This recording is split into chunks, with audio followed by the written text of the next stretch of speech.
नमस्कार, मी काजल आणि हे आहेत माझे बाबा.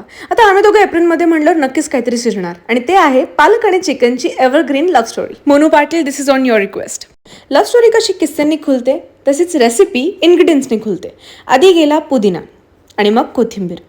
आता एंट्री होत आहे पालकाचीच, म्हणजेच आपल्या हिरोईनची. कारण हिरोईन शिवाय म्हणजेच पालकाशिवाय चिकनच्या आयुष्याला काहीच चव नाही.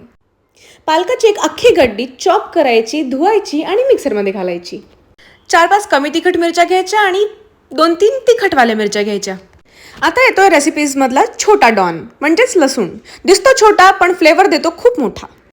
ह्या रेसिपीला एक सिक्रेट इन्ग्रेडियंट पण आहे, ती म्हणजे एका शहाळ्याची मलाई.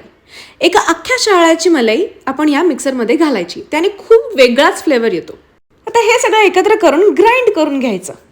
मग आपल्या एका पॅनमध्ये तूप घालायचं आणि त्यात आपलं चिकन सोडून द्यायचं. आता हे चिकन मॅरिनेटेड नाही आहे, हे फक्त धुवून त्यातलं पाणी काढून घेतलेलं चिकन आहे. हे सगळं करत असताना बाबा मला आयुष्याचे मोल शिकवतायत. आता हे सगळं बघून तुमच्या तोंडाला जसं पाणी सुटतंय तसंच चिकनचं पाणी आटलं की त्यात आपण 1 वाटी दही घालायची. आपण ग्राइंड केलेली हिरवीगार पेस्ट ॲड करायची. आता आपल्या हिरोईनकडनं चिकनसाठी ग्रीन सिग्नल मिळालेला आहे, म्हणूनच त्यात थोडं मीठ घालून चिकनला ग्रीन फॉरेस्ट होण्यासाठी शिजू द्यायचं. त्यात 3 छोटे टोमॅटो ग्राइंड केलेली प्युरी ॲड करायची.